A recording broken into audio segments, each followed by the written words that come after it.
Chapter 61. The same night, when Mr. Bulstrode returned from a journey to Brassing on business, his good wife met him in the entrance hall and drew him into his private sitting-room.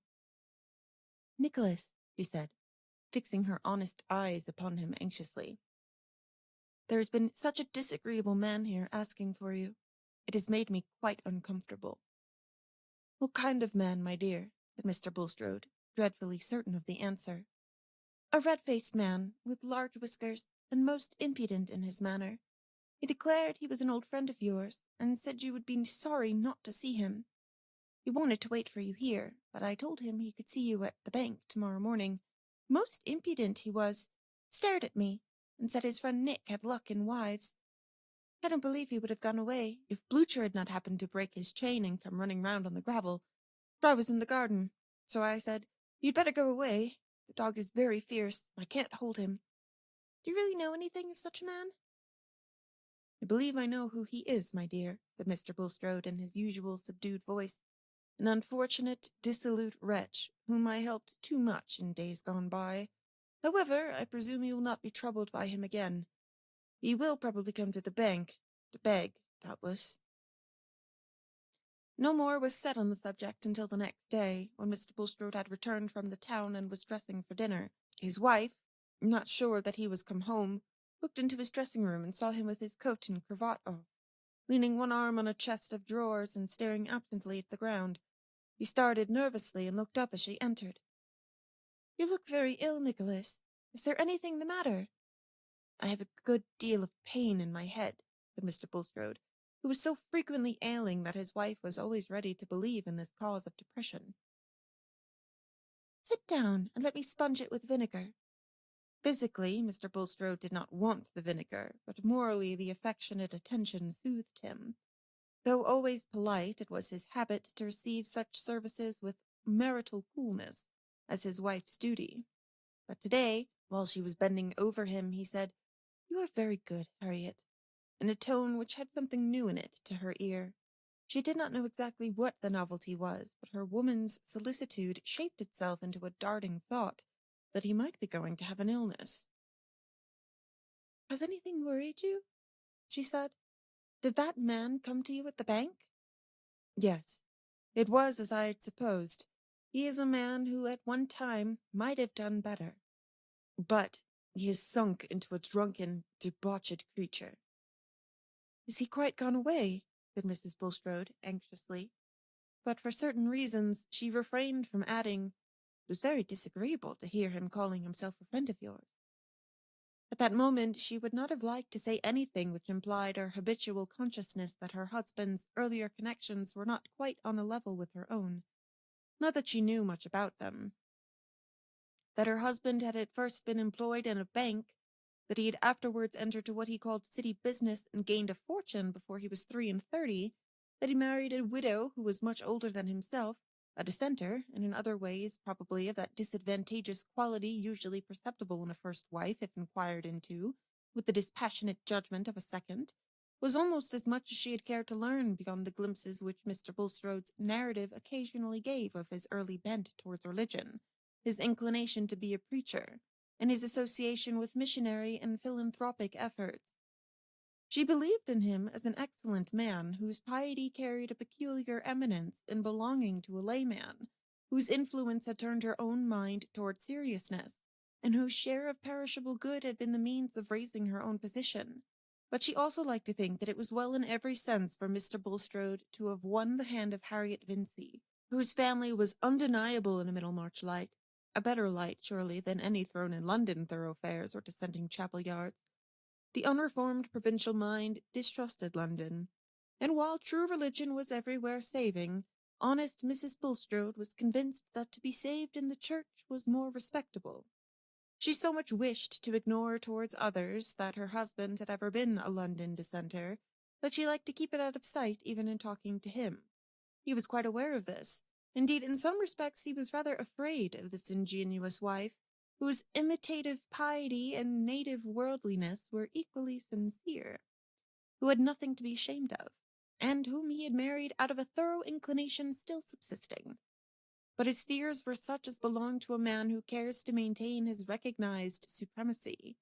The loss of high consideration from his wife, as from everyone else who did not clearly hate him out of enmity to the truth, would be as the beginning of death to him.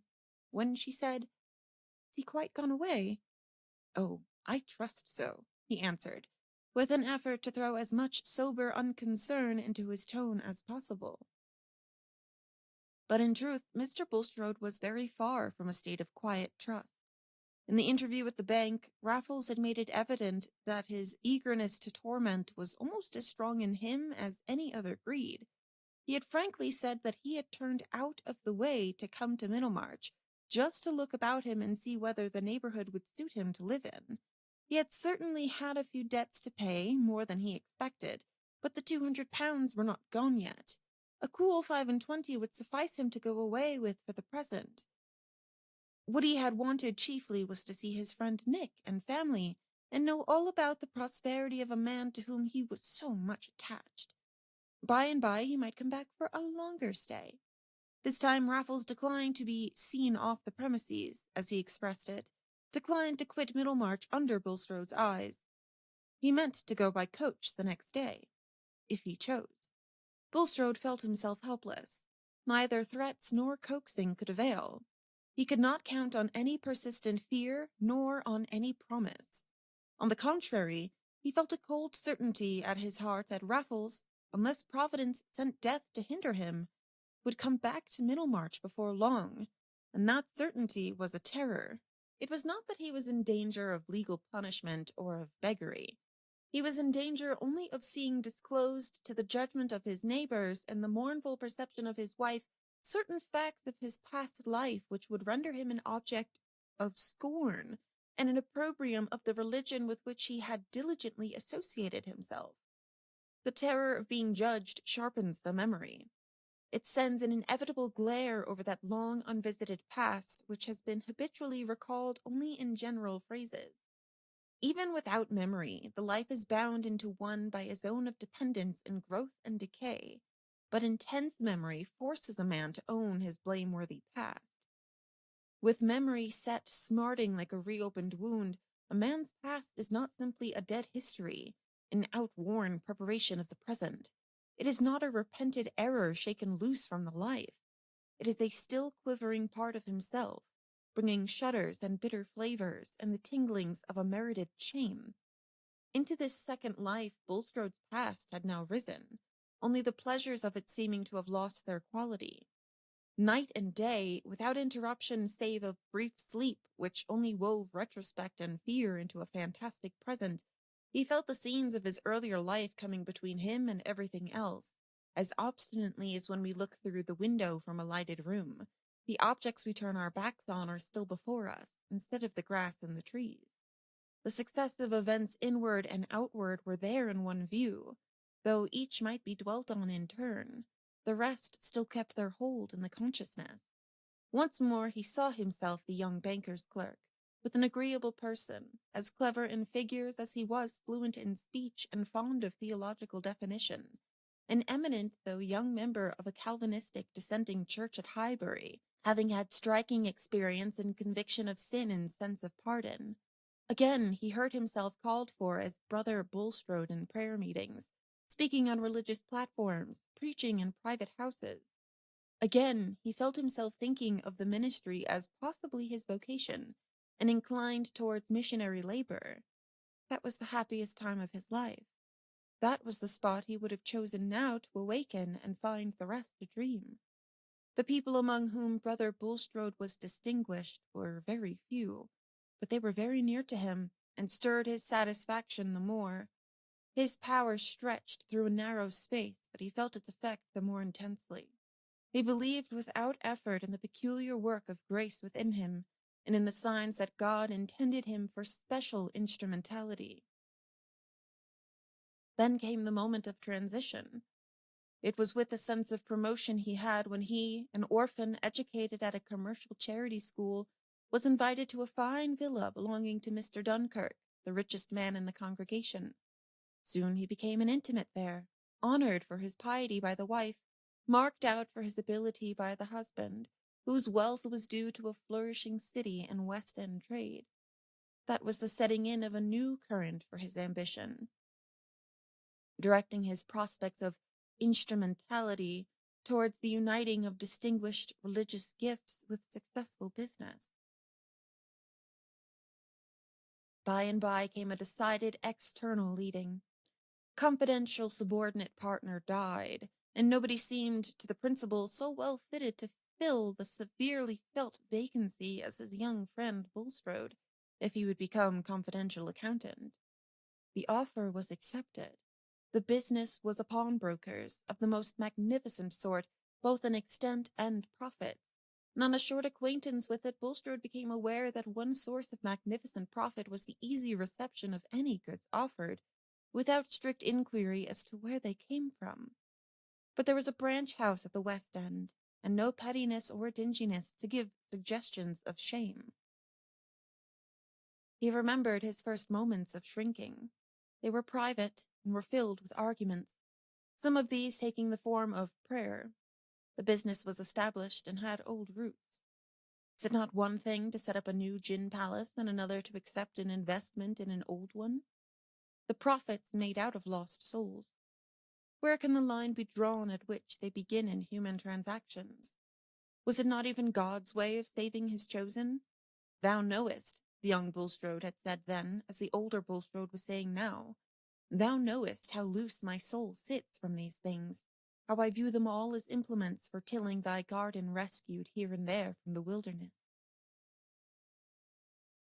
Metaphors and precedents were not wanting.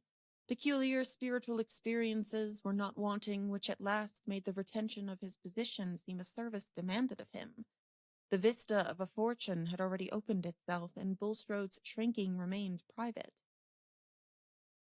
Mr. Dunkirk had never expected that there would be any shrinking at all.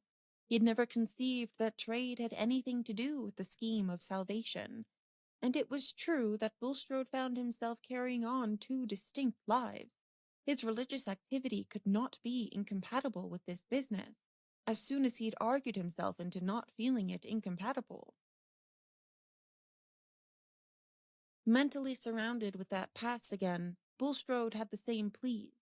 Indeed, the years had been perpetually spinning them into intricate thickness, like masses of spiderweb, padding the moral sensibility.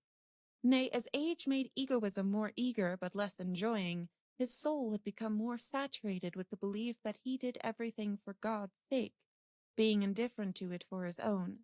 And yet, if he could be back in that far-off spot with his youthful poverty, why, then he would choose to be a missionary. But that train of causes in which he had locked himself went on. There was trouble in the fine villa at Highbury. Years before, the only daughter had run away, defied her parents, and gone on the stage. And now the only boy died, and after a short time, Mr. Dunkirk died also. The wife, simple, pious woman, left with all the wealth in and out of the magnificent trade of which she never knew the precise nature, had come to believe in Bulstrode and innocently adore him as women often adore their priest or man-made minister. It was natural that after a time marriage should have been thought of between them. But Mrs. Dunkirk had qualms and yearnings about her daughter, who had long been regarded as lost both to God and her parents. It was known that the daughter had married, but she was utterly gone out of sight.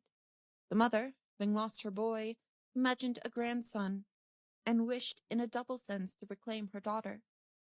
If she were found, there would be a channel for property, perhaps a wide one, in the provision for several grandchildren.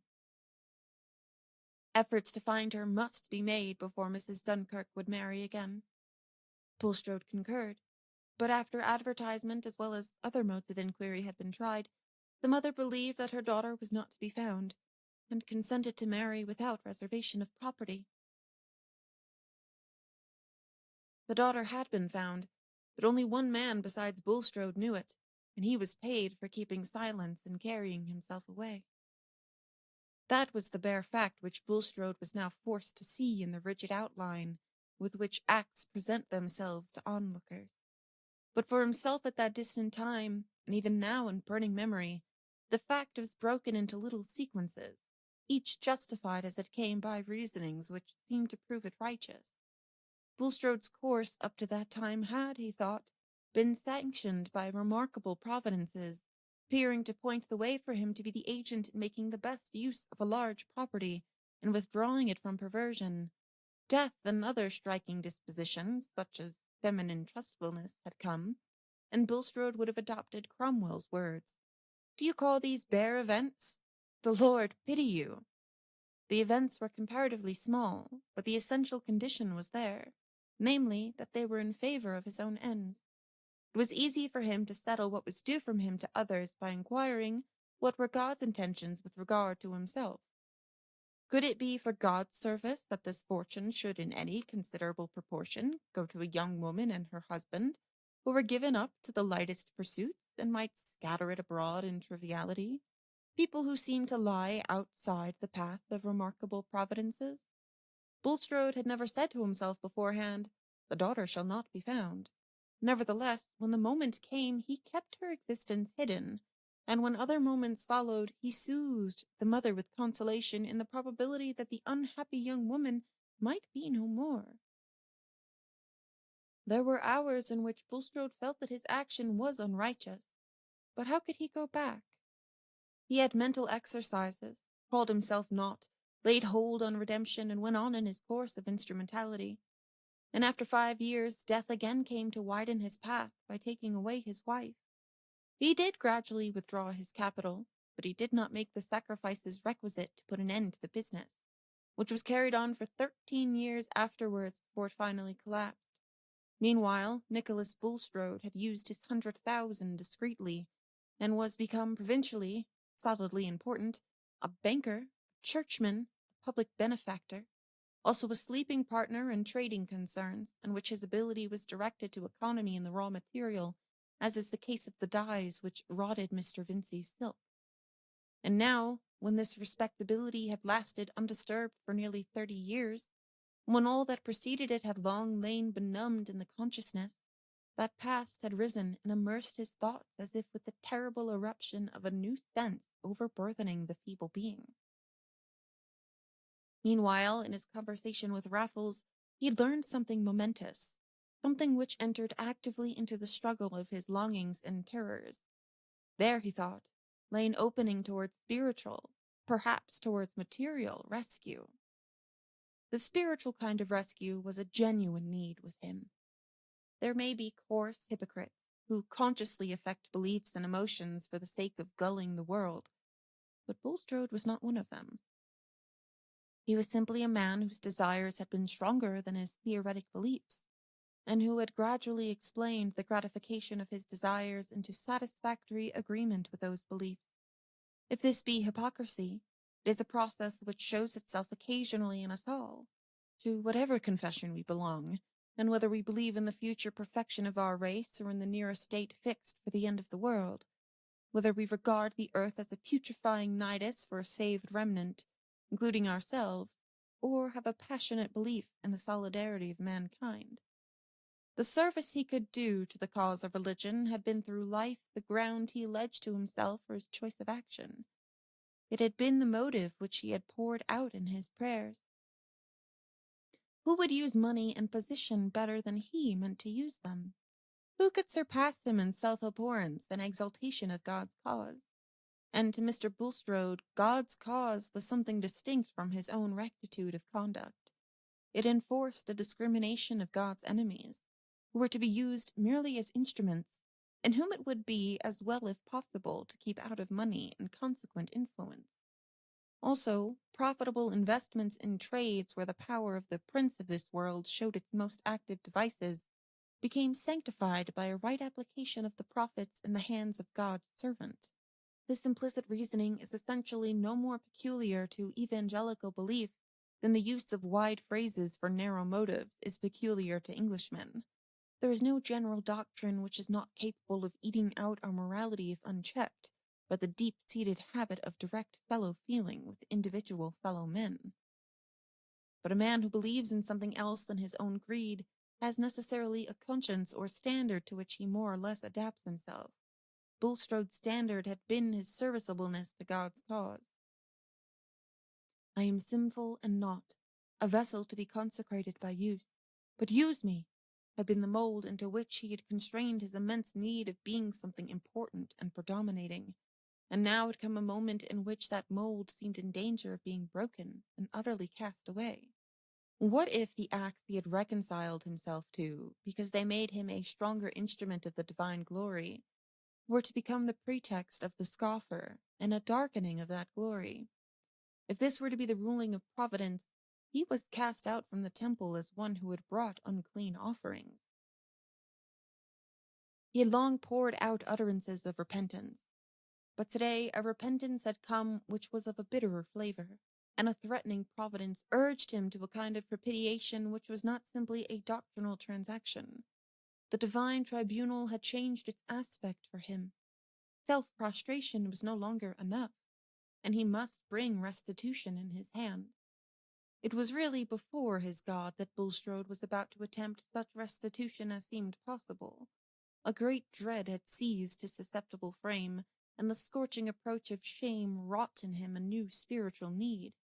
Night and day, while the resurgent threatening past was making a conscience within him, he was thinking by what means he could recover peace and trust, by what sacrifice he could stay the rod.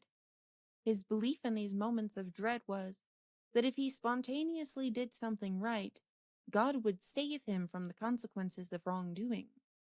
For religion can only change when the emotions which fill it are changed, and the religion of personal fear remains nearly at the level of the savage. He had seen Raffles actually going away on the Brassing coach, and this was a temporary relief. It removed the pressure of an immediate dread, but did not put an end to the spiritual conflict and the need to win a protection.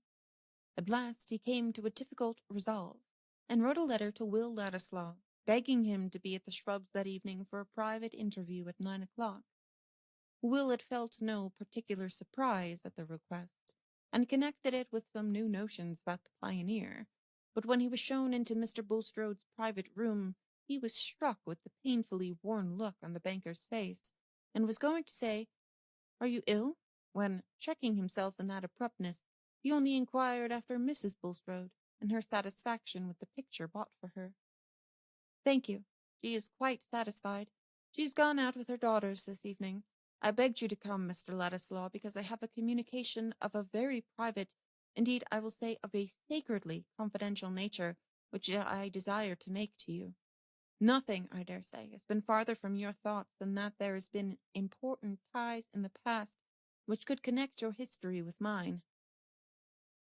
Will felt something like an electric shock. He was already in a state of keen sensitiveness and hardly allayed agitation on the subject of ties in the past, and his presentiments were not agreeable. It seemed like the fluctuations of a dream, as if the action begun by that loud, bloated stranger were being carried on by this pale-eyed, sickly-looking piece of respectability, whose subdued tone and glib formality of speech were at this moment almost as repulsive to him as their remembered contrast.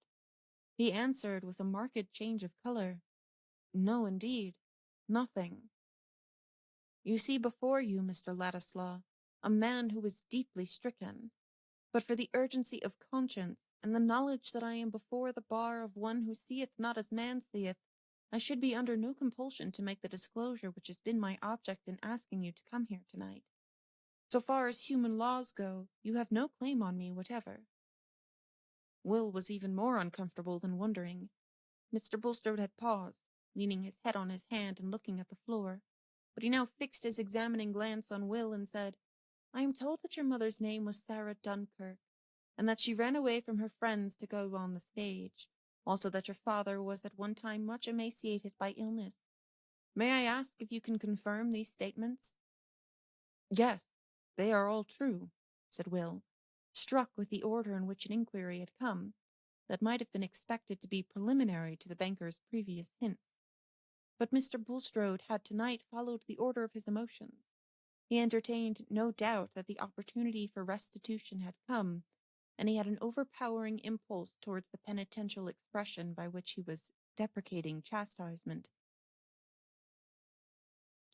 "Do you know any particulars of your mother's family?" he continued. "No.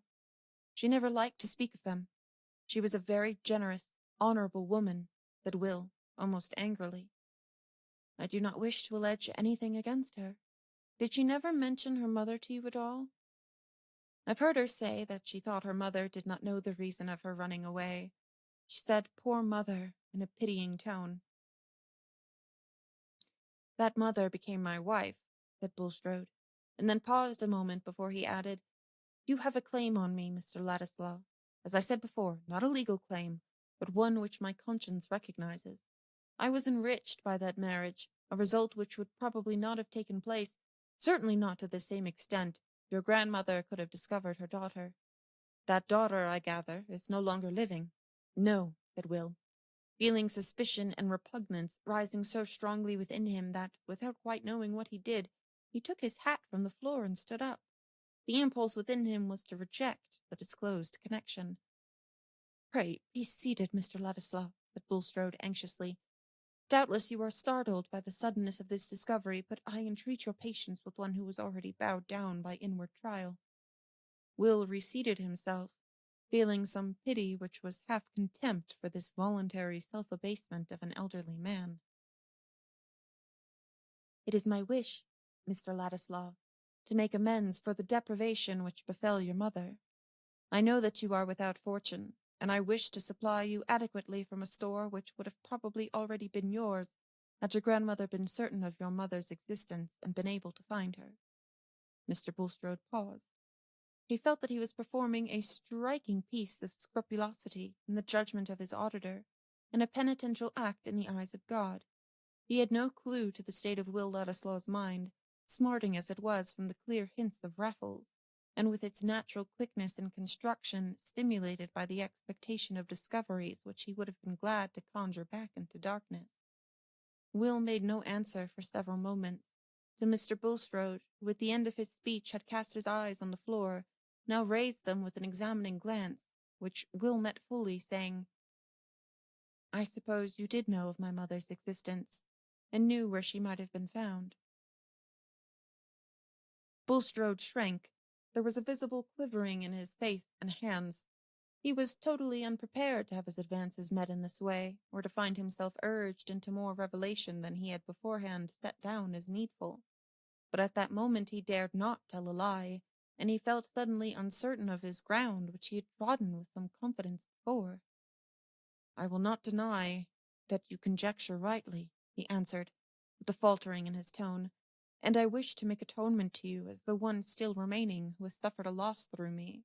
You enter, I trust, into my purpose, Mr. Ladislaw, which has a reference to higher than merely human claims, and as I have already said, is entirely independent of any legal compulsion.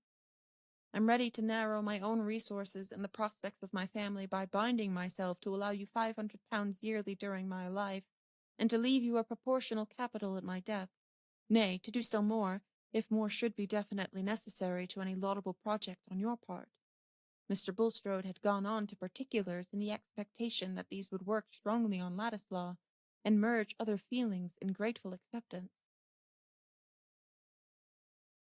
But Will was looking as stubborn as possible, with his lip pouting and his fingers in his side pockets. He was not in the least touched, and said firmly, Before I make any reply to your proposition, Mr. Bulstrode, I must beg you to answer a question or two. Were you connected with the business by which that fortune you speak of was originally made? Mr. Bulstrode's thought was, Raffles has told him. How could he refuse to answer when he had volunteered what drew forth the question? He answered, Yes. And was that business, or was it not, a thoroughly dishonourable one? Nay, one that, if its nature had been made public, might have ranked those concerned in it with thieves and convicts? Will's tone had a cutting bitterness. He was moved to put his question as nakedly as he could. Bulstrode reddened with irrepressible anger. He had been prepared for a scene of self-abasement, but his intense pride and his habit of supremacy overpowered penitence and even dread when this young man, whom he had meant to benefit, turned on him with the air of a judge. The business was established before I became connected with it, sir, nor is it for you to institute an inquiry of that kind, he answered, not raising his voice, but speaking with quick defiantness. Yes, it is, said Will, starting up again with his hat in his hand. It is eminently mine to ask such questions when I have to decide whether I will have transactions with you and accept your money. My unblemished honor is important to me. It is important to me to have no stain on my birth and connections. And now I find there is a stain which I can't help. My mother felt it, and tried to keep as clear of it as she could, and so will I. You shall keep your ill-gotten money. If I had any fortune of my own, I would willingly pay it to anyone who could disprove what you've told me. What I have to thank you for is that you have kept the money till now, when I can refuse it. It ought to lie with a man's self that he's a gentleman. Good night, sir. Bulstrode was going to speak, but Will, with determined quickness, was out of the room in an instant, and in another the hall door had closed behind him. He was too strongly possessed with passionate rebellion against this inherited blot which had been thrust on his knowledge to reflect at present whether he had not been too hard on Bulstrode, too arrogantly merciless towards a man of 60, who was making efforts at retrieval when time had rendered them vain. No third person listening could have thoroughly understood the impetuosity of Will's repulse or the bitterness of his words. No one but himself, then, knew how everything connected with the sentiment of his own dignity had an immediate bearing for him on his relation to Dorothea and to Mr. Casaubon's treatment of him. And in the rush of impulses by which he flung back that offer of Bulstrode's there was mingled the sense that it would have been impossible for him ever to tell Dorothea that he had accepted it. As for Bulstrode, when Will was gone he suffered a violent reaction and wept like a woman. It was the first time he had encountered an open expression of scorn from any man higher than Raffles, and with that scorn hurrying like venom through his system, there was no sensibility left to consolations. But the relief of weeping had to be checked. His wife and daughters soon came home from hearing the address of an Oriental missionary, and were full of regret that Papa had not heard, in the first instance, the interesting things which they tried to repeat to him. Perhaps, through all other hidden thoughts, the one that breathed most comfort was, that Will Ladislaw, at least, was not likely to publish what had taken place that evening.